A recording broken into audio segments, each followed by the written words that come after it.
Good morning, everyone. Good afternoon, everyone, and good evening, everyone. We are broadcasting throughout the world today, and our guests are located in various geographic locations. On behalf of the Global Interdependence Center's Board of Directors, welcome to today's executive briefing. I'm Peter Gold, Chair of the GIC College of Central Bankers and Vice Chair of the GIC. The college is comprised of former leaders of central banks and similar policy-making organizations from around the world, and also has a very robust and talented advisory board. Today's executive briefing is part of our College of Central Bankers Institutional Alignment Project series. The project is centered around the overarching question of whether national and international policy-making institutions are sufficiently equipped to address the impacts of high debt levels, digital currencies, unsupervised algorithmic training, inequality, climate change, and changing demographics. Working collaboratively, the College of Central Bankers and its community is bringing these discussions and other activities to the global stage. Today's event is part of that series, as I mentioned. Over the next hour, we will explore demographics and productivity trends with two of the college fellows, Masaaki Shirakawa, former head of the Bank of Japan, and Roger Ferguson, former vice chair of the Board of Governors of the US Fed. Their discussions will be led by my GIC board colleague, Michael Drury. Let me pause for a moment and take a deep breath. We started the Institutional Alignment Project when the college was very concerned with debt, interest rates, unsupervised blockchain activities, climate change, and other issues. We, like you, I suppose, could not imagine another layer caused by this deadly and horrific war in Ukraine. And its implications not only for the Ukrainians, but for the global economy. This is especially so now looking at the combined punch with the shutdowns and close downs in China. So setting the stage that way, I am so pleased to introduce today's moderator, Michael Drury, who is Chief Economist for McVane Trading Investments, as well as a member of the Executive Committee of the Global Interdependence Center and a member of our advisory board. Michael is a former GIC chair, helping bring about the College of Central Bankers, and continues to be a thought leader. Thank you, Michael. I read your work every Sunday, and I greatly appreciate it. And thank you for all you do. The GIC and the virtual stage is yours. Thank you, Michael. Thank you, Peter. It's a pleasure to be here today. As a reminder to our guests, this event is being recorded, and the replay will be available through the GIC website tomorrow. Our speakers are College of Central Banker Fellows Masaaki Shirakawa and Roger Ferguson. Masaaki Shirakawa was previously the governor of the Bank of Japan. He was appointed as governor in April of 2008 and left the bank in March of 2013. He was also vice chair of the board of directors of the Bank for International Settlements between January 2011 and March 2013. Currently, he's a distinguished guest professor at Ioma Gakuin University. Thank you, Masaaki.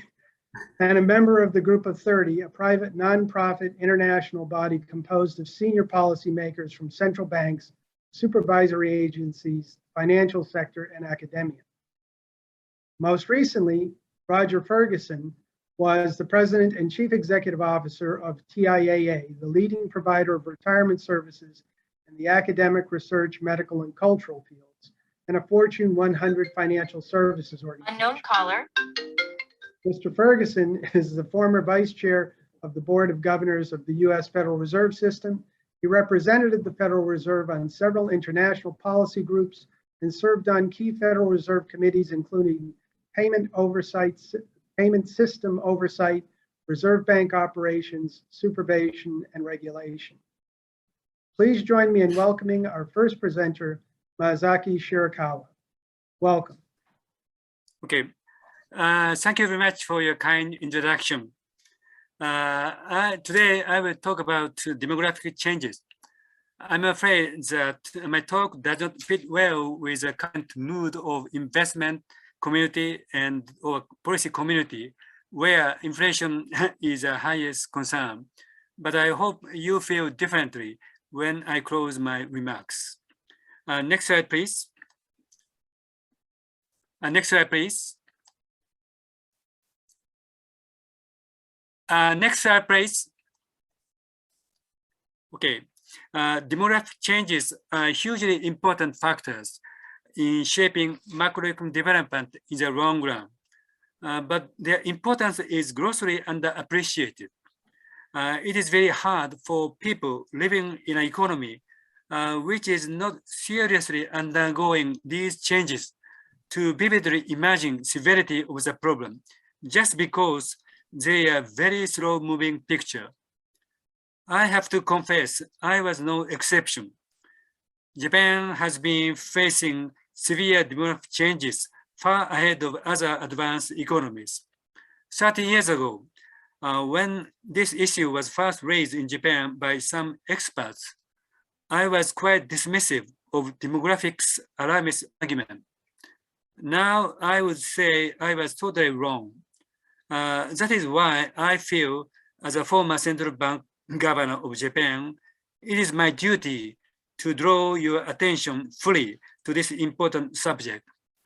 My plan today is to talk about the experience of the Japanese economy in light of demographic changes, with special emphasis on global implications, including monetary policy ones. Next slide, please. This is demographic situation of Japan, the US, and China.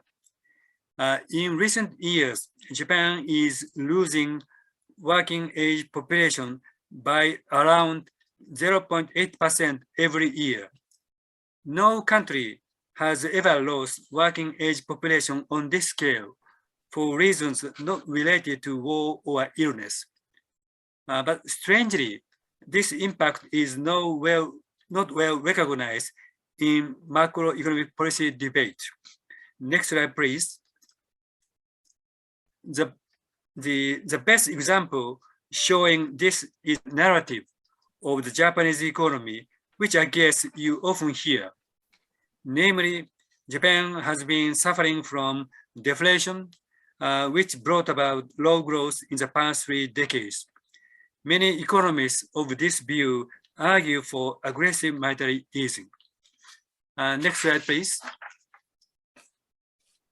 A case in point is Ben Bernanke's famous speech titled Deflation, Making Sure It Does Not Happen. In 2002, when the US inflation rate was declining, he stressed the importance of avoiding deflation at all costs. In this context, he referred to the Japanese experience and said, the consensus view is that deflation has become an important negative factor in the Japanese slump. Next slide, please. Is this reference valid? Yes, Japan experienced mild deflation, but that is not the root cause of the problem. Next slide, please. Probably the best way to show this point is an international comparison of GDP growth since the start of the century. The growth of Japanese economy is the highest in terms of GDP per working age population among G7 countries, which is shown in left-hand side, while it is among the lowest in terms of GDP itself, which is shown in right-hand side.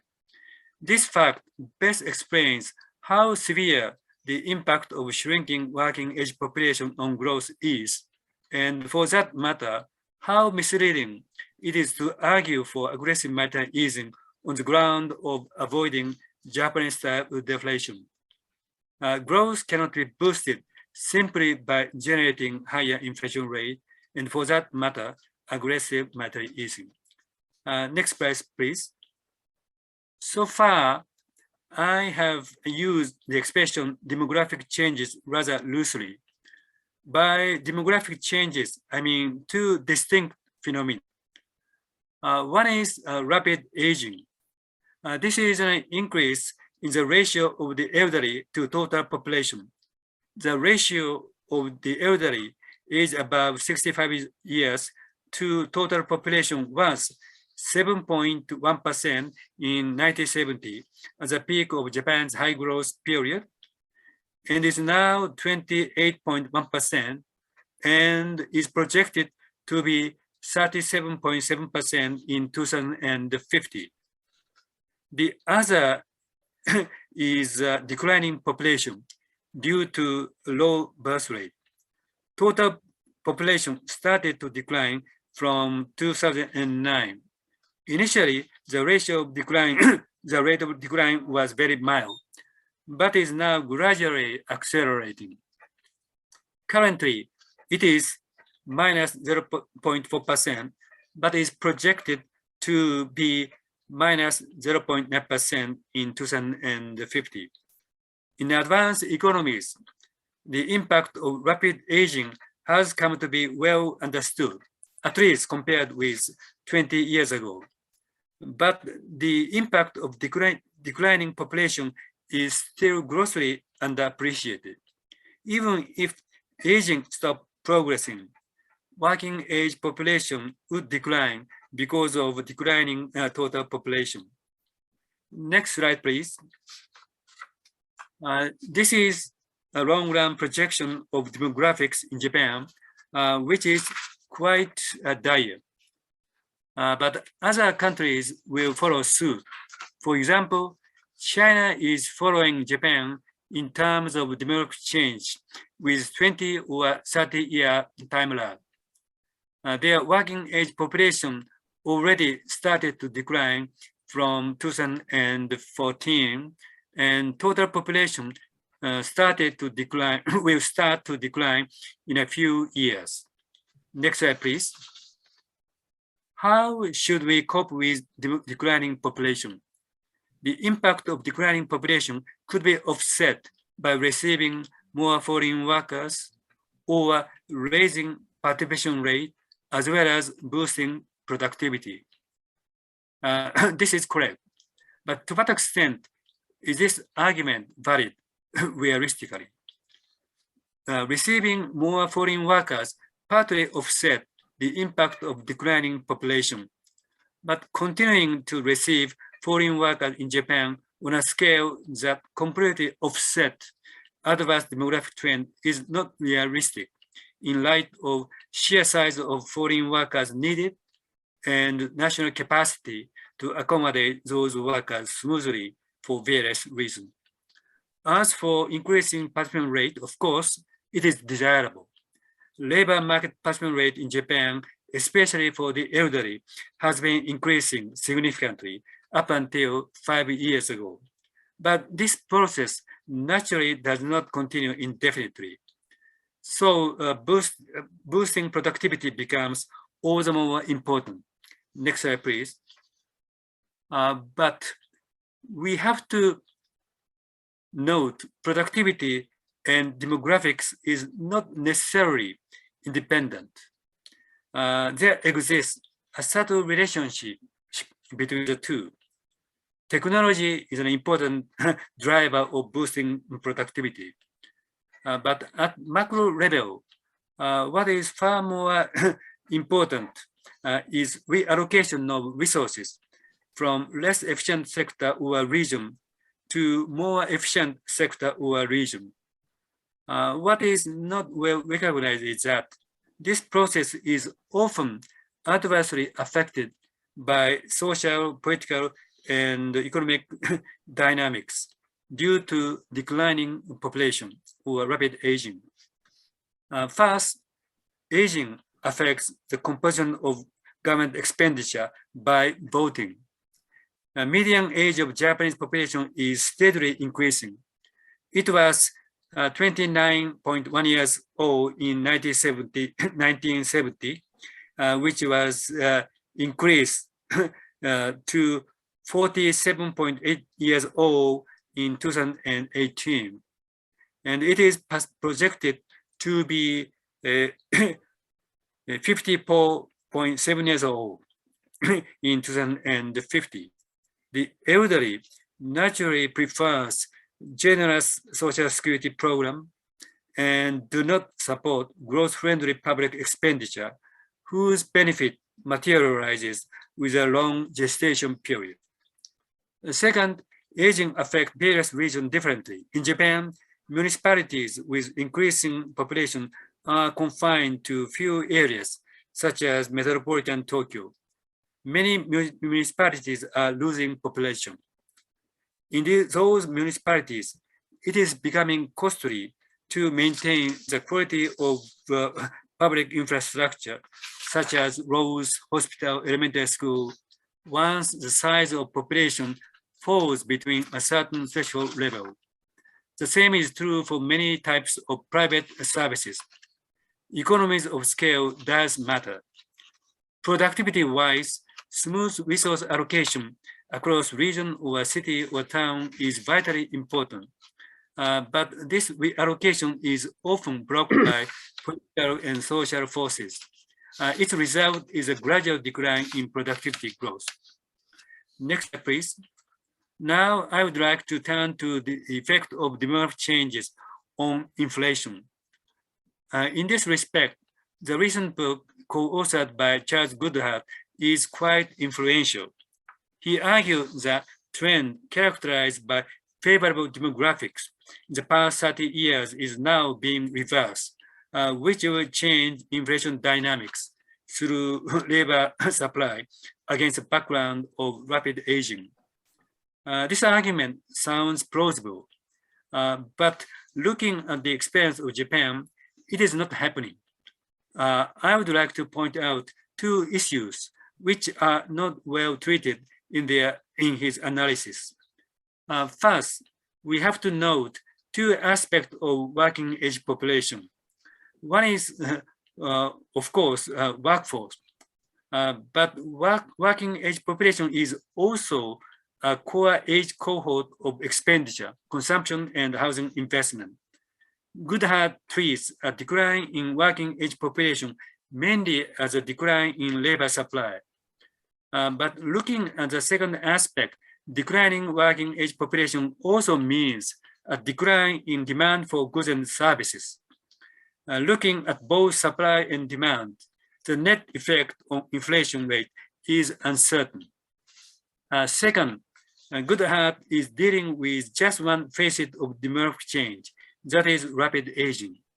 But we also have to think of the other important facet of demographic changes, namely declining population due to low birth rate itself. The expected decline in population means a declining expenditure, especially investment, which leads to declining inflation rate. Next slide, please. Cross-country comparison among advanced economies reveals intriguing evidence. Horizontal axis shows working age population growth, and vertical axis shows inflation rate. Over the decade of the 2000, which is shown in right-hand side, the working age population growth rate and inflation rate correlate positively across 24 advanced economies. Next slide, please. A closer look at the case of Japan shows increasingly positive correlation between inflation and population growth since the 1990s. I am not saying inflation is always and every demographic phenomenon. My point is we cannot neglect demographic changes as a factor affecting long-run trend of inflation rate. My hypothesis is expectation of future population decline will depress demand relative to current potential supply capacity, which is translated into lower inflation rate. Next slide, please. Now I would like to move on to global implications. First and foremost, demographics does matter a lot in thinking of long-run issues. This is particularly important in China. the US is more favorable in terms of demographics. I guess this is a part of the reason why I often have some difficulties with conveying my thought on demographic changes to my American friends compared with Chinese friends. And this is also partly explained why demographic changes are not well studied in mainstream macroeconomics. Of course, demographic changes are very slow moving picture, but however slow it is surely moving. Its cumulative impact is significant and not negligible. Next slide, please. In this spirit, I will touch upon implications for monetary policy in terms of inflation. We are currently concerned about high inflation, which is in a stark contrast to the pre-pandemic period when policymakers were worrying about low inflation. Why did policymakers make such a huge forecast error of inflation rate recently? I suspect this is partly the result of current monetary policy framework, which overly emphasizes the risk of deflation and slipping into zero lower bound of interest rate against the background of declining natural rate of interest. A case in point is average inflation targeting, which allows overshooting of inflation above target. When the Fed announced this framework in 2020, the Japanese experience was cited. But as I said, this is misleading reference. However, theoretical argument of declining natural rate of interest, which means the probability of hitting zero lower bound of interest rate will decline. One of several hypotheses explaining declining natural rate of interest is, of course, rapid aging, which increases saving for retirement. This hypothesis may be right, but if rapid aging as well as declining population will exert constant downward pressure on growth and inflation, just setting policy rate below natural rate of interest is not solution, because at the end of the day, monetary easing is essentially cyclical measures by bringing future demand to the present. I am fully aware that my argument is not comprehensive in terms of demographic changes. For example, I have not discussed African countries where population is growing rapidly. There are many unresolved issues which have important implications for conducting monetary policy. In any event, policymakers, investors, and academics have to seriously study the implication of demographic changes. I will stop here. Thank you very much. Thank you very much, Masaaki. Roger, we look forward to your comments. Well, thank you very much. And I'm honored to be here, and I'm particularly privileged to speak following that great presentation by Masaaki Shirakawa. I'm going to pick up on just a few of those points and bring it a little bit to the U.S. context. And so I think you saw on this slide, if you looked at it carefully, that the United States, like other developed countries, is facing an aging population driven by two things. Initially, as with other countries, it was driven by a declining fertility rate, but also an increase in life expectancy. One of the things that I think we should agree is that increasing life expectancy, while it creates some serious challenges, some of which Masaaki has talked about, is not a bad thing. But it certainly does have, as he indicated very articulately, monetary and fiscal and macroeconomic consequences, which is why we bring this forth together.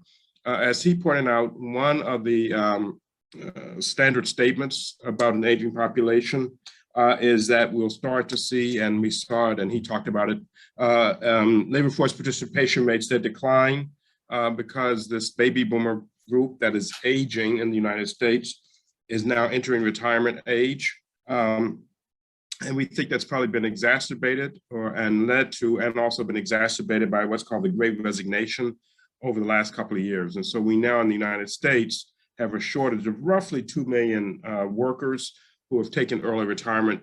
Many of them, though not all, are aging baby boomers. So this is a very serious challenge for all of us, and maybe it's sped up a little bit as we've gone through this. So why do we worry about this? I think Masaaki put his finger on it very well. This is really a question of per capita income or productivity per person. Output per capita, as all of you know, depends on two factors. One is productivity per person employed, and then the fraction of the population that's employed, so labor force participation. And a dramatically, as he's pointed out, a dramatically declining workforce due to an aging population has serious negative consequences. What do we see here in the US, just to give you a few factoids? Well, from about 1960 to about 2010, our labor force participation grew due in large part to women entering the workforce in large numbers. And we also had simultaneously a dramatic increase in output per capita, so-called productivity. That was also driven in part by the maturation of various technologies. So we've had, for a long period of time, demographic dividend, so to speak, that is now starting to reverse in the ways that Masaaki talked about. From 2010 until 2030 or 2035, the large baby boom generation will be exiting our workforce. The labor force participation rate will decline, and we've seen some of that already. And so the Fed here in the US got the labor force participation rate up to roughly 63, 64%. It has now been gradually coming down despite the very, very tight labor markets. And again, that's a sign of this aging baby boom population gradually exiting the labor force. We also, though, expect that there will be some stability in that position or situation from 2030 to about 2050. There will be a much slower decline in the labor force participation rate, i.e. all the baby boomers will have exited. And so what is that going to lead to? Well, assuming, this is an important assumption, constant productivity, i.e. Output per workforce hour for work hour, we'll see slower output growth overall through 2030. And then from 2030 through 2050, things will stabilize and maybe pick up a little bit. So what does that mean? Overall, what that means for us is incomes, consumption, and living standards that will rise somewhat, but be at a slower rate than before. So we're going to, we think, experience something that's slightly different from what Masaaki has talked about. Now, what are some of the factors that might push against that here in the US? One is that we're seeing until recently that disability rates among the elderly had been declining, although that trend has leveled off recently. So that had given us the hope that we have a healthier and longer living elderly population that could continue to some degree in the workforce, perhaps not doing exactly the same jobs as before. Now, sadly for us, this great resignation seems to have undercut that optimism. So we're uncertain as to whether or not we're going to get any sort of demographic dividend from having a healthier older population. And we can talk about that as we go forward, because those two things are heavily intertwined. The other challenge for us, though, is that life expectancy and healthy older living depends very much on income distributions. And unfortunately, as you well know, we have dramatically increasing income inequality here. So to give an example of what that means for us in the United States, men born in 1930 in the top fifth of the income at age 50 lived only 5 years longer than those in the bottom fifth. So back in the 1930, income distribution, while still unequal, did not lead as much to health disparities and life expectancy differences. For that same group, for individuals who were born in 1960, 30 years later, the gap between the top and the bottom had gone from 5 years to 12 years. And so we do have a challenge around this hope for dividend from a healthier population because of our challenges with income distribution. So that's one set of questions, and Masaaki's talked about them very, very well. Here in the US, we think we'll experience something similar, but not quite as dramatic as what has happened in Japan. the second challenge for us, so that's the macroeconomic productivity question that we're talking about.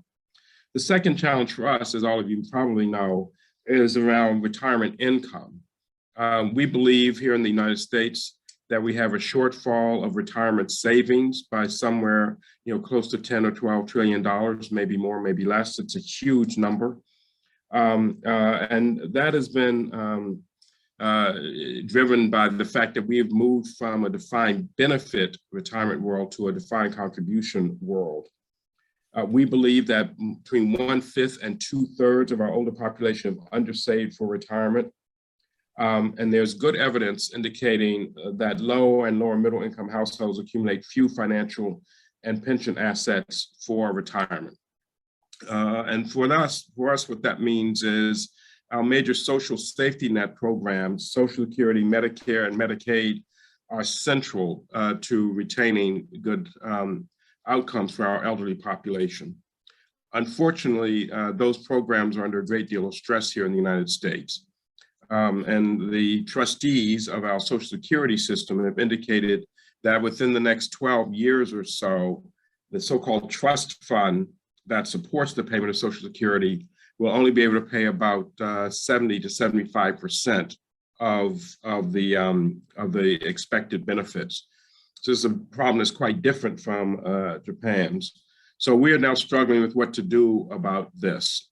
And there are 3 or 4 possibilities. One is reconceptualizing retirement age, i.e. attempting to incentivize healthy older people to stay in the labor force. We've already talked a bit about the income disparities and how that influences this ability of healthy older workers to stay in the labor force. But that is at least one theory. And right now, one can start to take Social Security at the age of 65. If you delay until the age of 70, you get a dramatic increase in the amount that you can have.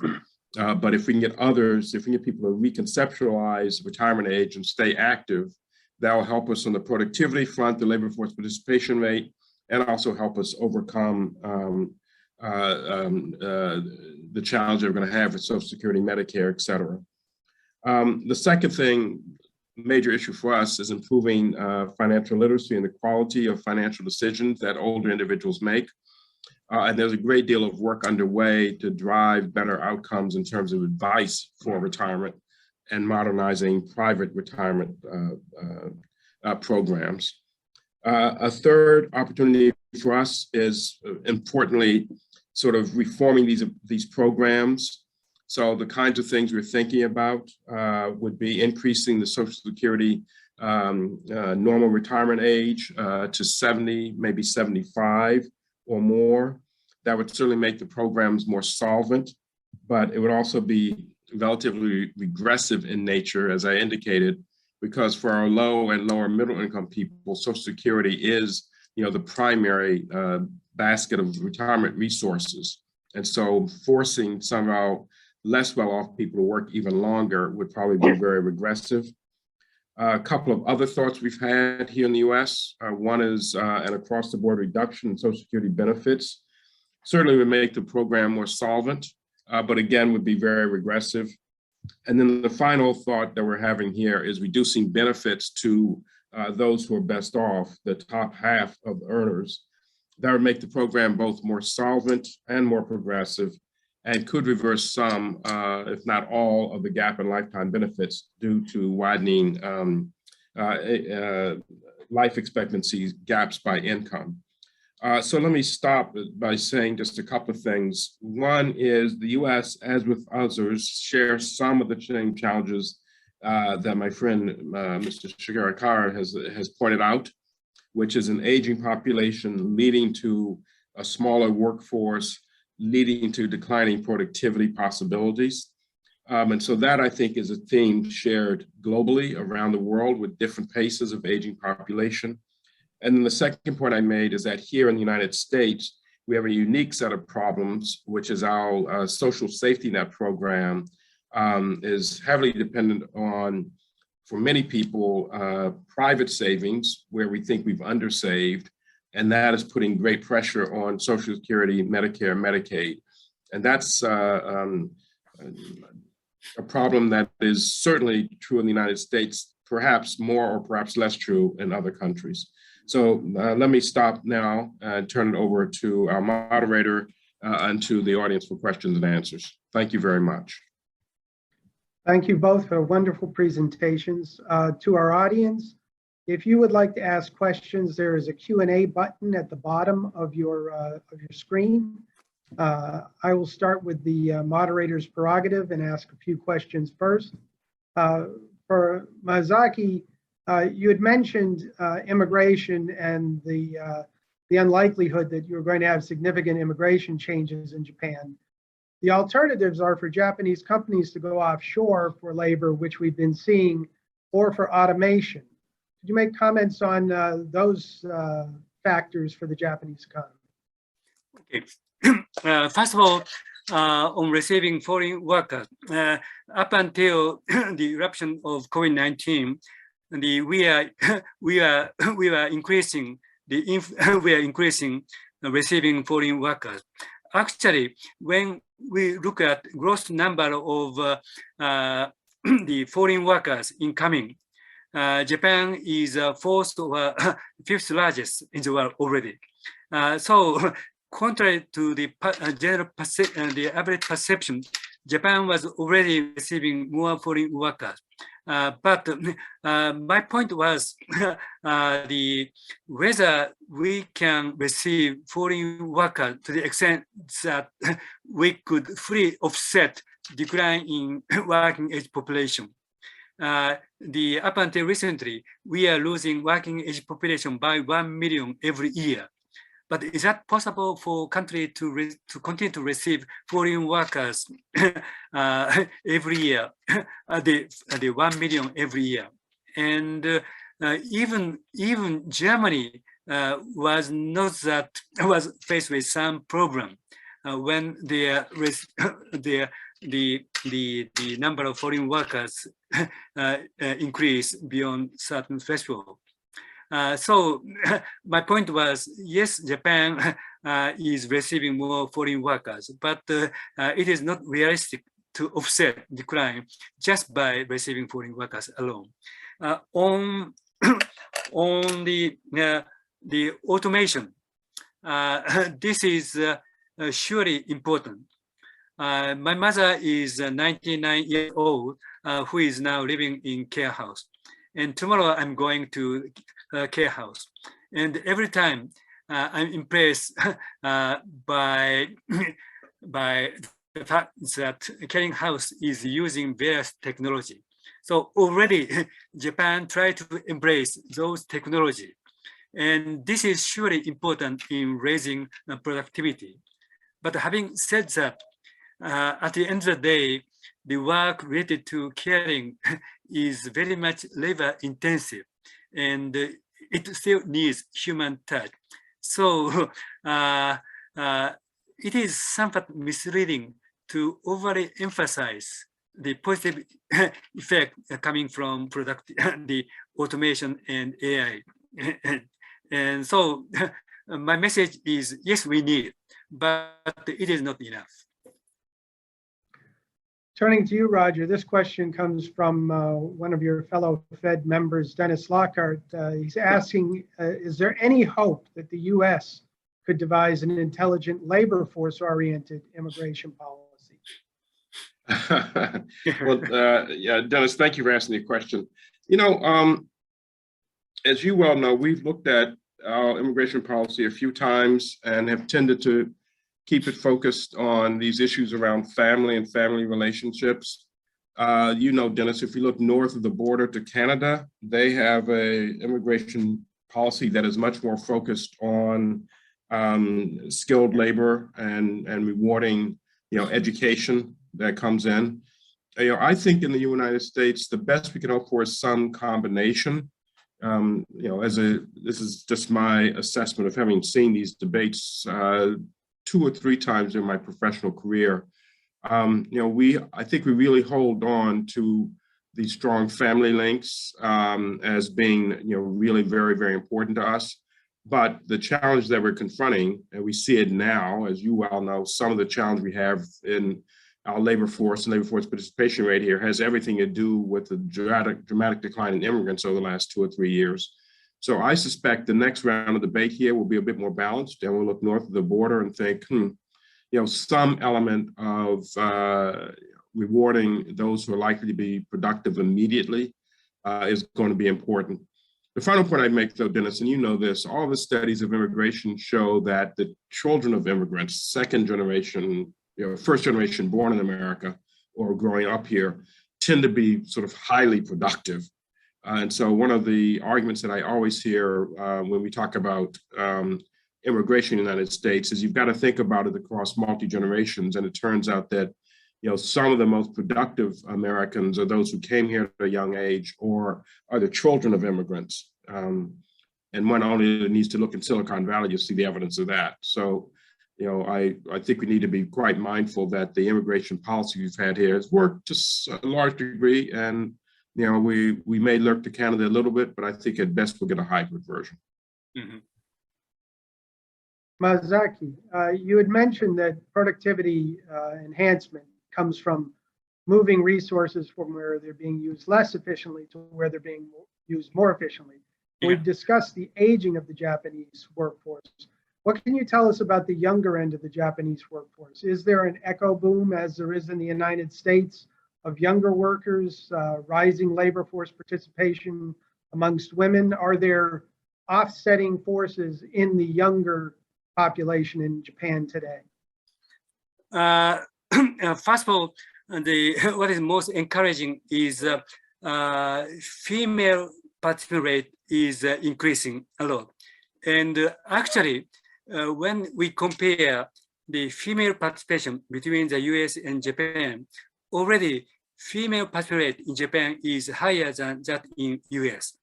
That is very encouraging. But in terms of quantity, so to speak, the ratio of elderly is bigger than the ratio of young people. So the more participation of female is encouraging, but is not sufficient in terms of offsetting the impact. Roger, in the US, again, at the younger end of the population, we see one of the things President Biden's currently talking about is forgiveness on student loans because of the need for the younger generation to save more, perhaps because the Social Security system is inefficient. How did changes recently in minimum wage, in the student loans, in entrepreneurship among the young, how are they impacting these longer-term demographic changes?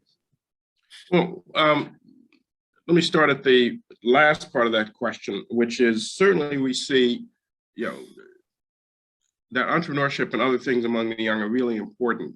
So Masaaki and I have been focused in on labor force participation, which is one of the things that drives overall productivity in the economy. But we also need to talk about output per person. And that depends very much on technological improvements. And so this notion of entrepreneurship, not just among the young, though it tends to be there, I think is an incredibly important part of the answer to offsetting declining workforce participation and a smaller labor force as we all get older. And to be fair, while I focus very much in the US on the increasing number of women in the labor force, which was very, very important, during the 1980s, 1990s, early 2000s, one of the things that was critical to the United States, and I will say in this central bank conversation, one of the things Alan Greenspan picked up before others was the productivity boom that occurred as we all learn more and more about how technology works. Now, Robert Gordon has famously published a book that may suggest that perhaps is over. But there are many contrary voices that are pointing out that still might be the case. So there's, I think, an ongoing debate, but this whole notion of entrepreneurship driving better outcomes, I think, is really important. Yeah. when it comes to the question of young people and their financial situations, particularly debt burdens and others, look, I think the theory of the case would be that if young people, well, first we have to understand some of the dynamics around student debt. Most of the student debt is held by individuals who have gone to medical schools, law schools, and in fact can handle the student debt. The student debt problem falls into two categories. One is individuals that went to a trade school or another school where they took out large amounts of debt, maybe were encouraged to take out large amounts of debt, and then didn't get jobs that would allow them to pay off that debt. So in fact, the average default size for a student loan in the United States is not hundreds of thousands of dollars, as the newspaper would suggest, but something closer to $8,000 to $10,000.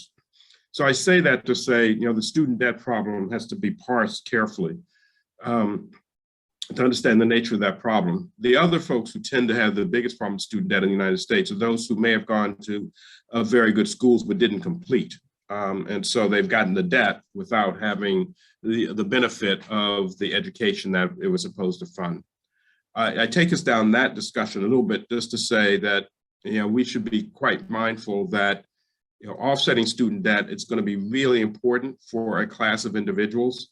Some of those folks perhaps can become much more productive, but I think it's really mainly important in that it allows people to get onto the path of economic viability sooner rather than later, and sort of move into young adulthood. So I would think that's an important policy problem, but I'm not sure I would link it to this issue. One last thing I'd like to say about keeping the older workers in the workforce. There's some work that's been done by a German economist, Axel Borsch-Japan, who looked at some manufacturing facilities in Germany and saw that, in fact, some of the most productive teams were not those that were just young, but those that had intergenerational workforces. And so part of the productivity story here is not just keeping older workers in the workforce, but having them train and work with younger workers. If Axel's work bears out, tells us that it's sort of the diversity of experience that older people bring when working with younger teams that really is the way that we keep productivity going, by keeping older people in the labor force. I wanted to make that point as well, to understand what we know about the dynamics of why keeping older people in the labor force works. It's not just labor force participation, but it's the way that they can interact with younger people and bring them along much more quickly. Masaaki, you'd noted in your presentation that Japan has had one of the highest levels of output per worker over the last 30, 40 years, at the same time that it's had one of the lowest growths in the number of workers. Japan reached peak savings before everyone else and hit the zero lower bound before everyone else.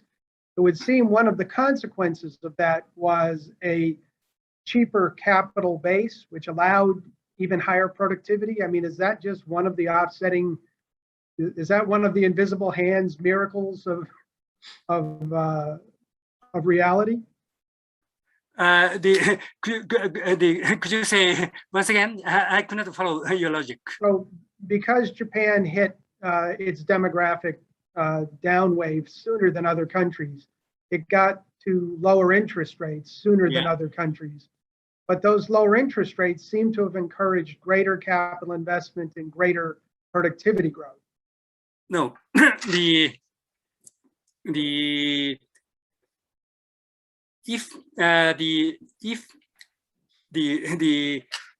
some people argue for continuation of low interest rate for the sake of increasing capital investment. But as I said in my remarks, just lowering interest rate encourages expenditure by bringing future demand to the present. Essentially, it borrows future demand. But just lowering interest rate doesn't increase entire amount of expenditure. So I don't think this environment itself will become the benefit. Yeah. Similar question, Roger. When you were at the Fed, Ben Bernanke was famous for his discussion of the savings glut, and some of that has a demographic fundamental behind it. Are we at the end of that savings glut, and does that mean that we're now in a reversal from a deflationary to a more inflationary environment as we increase consumption out of wealth? Well, a couple of things are true. One is the life cycle hypothesis would certainly suggest that as the population ages, they increase consumption out of wealth. What's been very interesting is, at least this far in the US, it's very hard to pick up that trend. Older people are not selling homes. They're not, we're not seeing asset prices decline in a secular way because of this.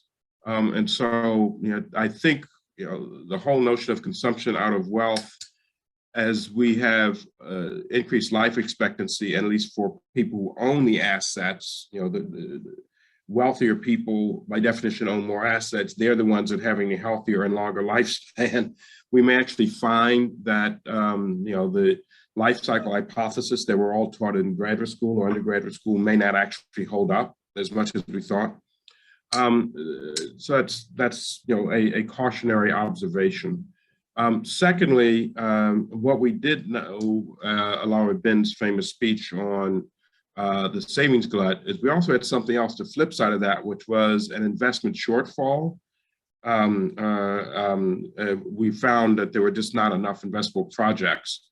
That may change as we talk about these entrepreneurial capabilities that we've talking about.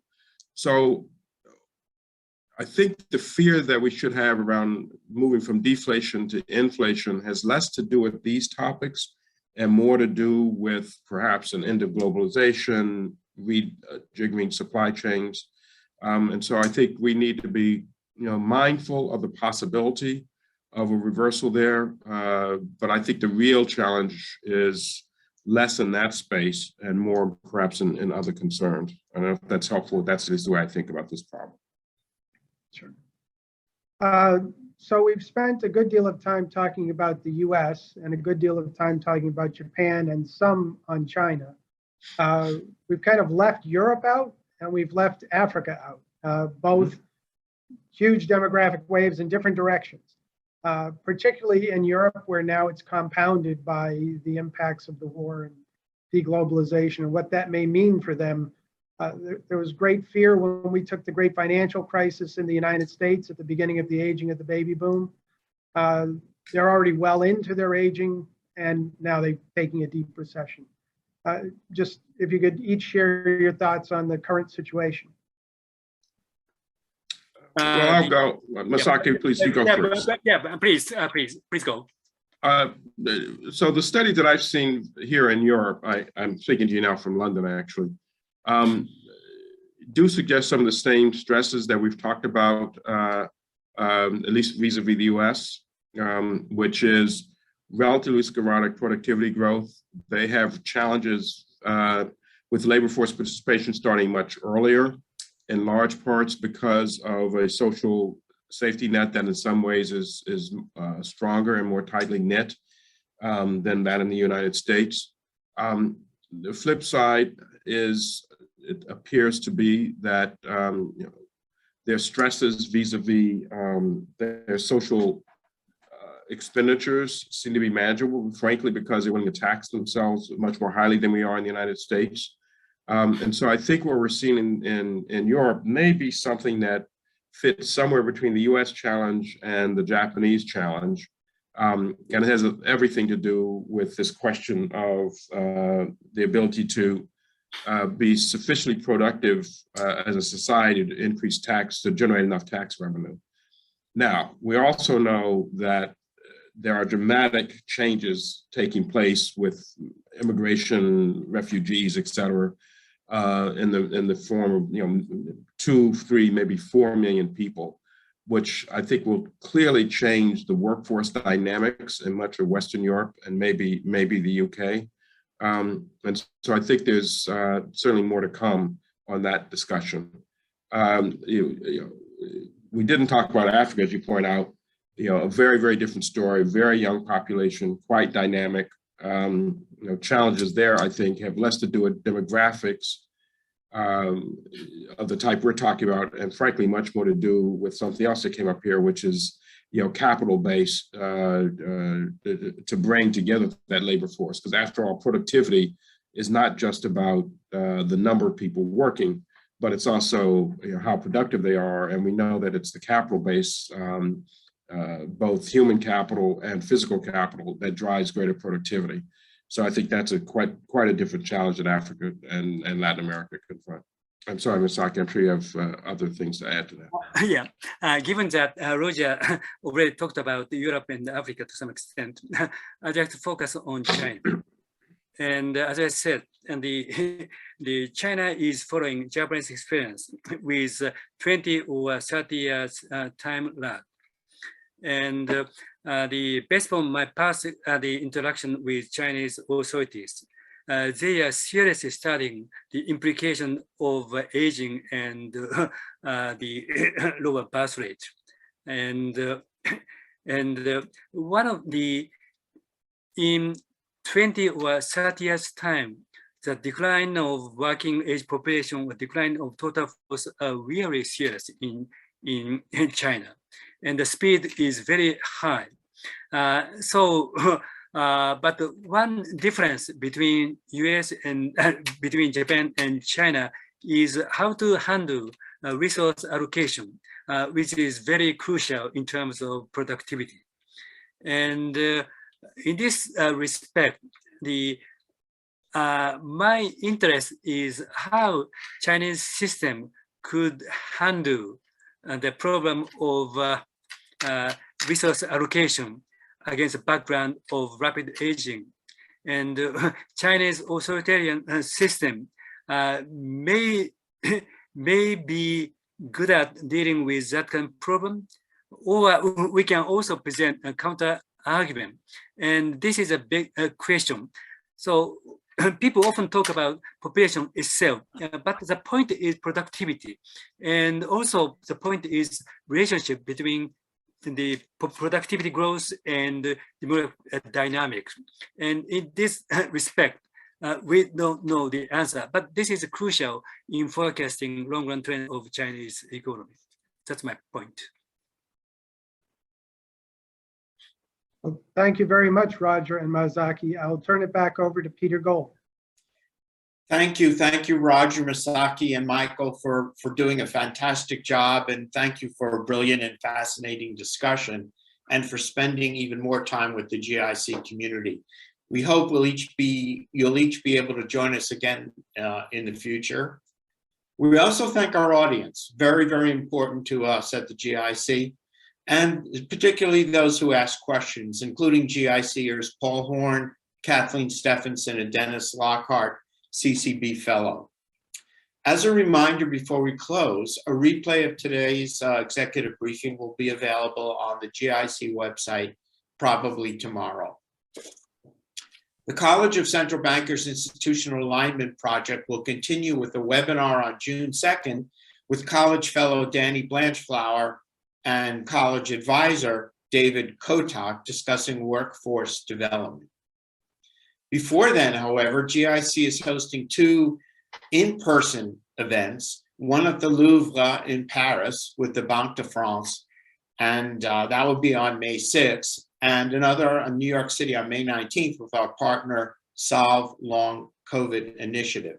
Registration is available for both of these on the GIC websites, and learn more about us on the GIC website at all, www.interdependence.org.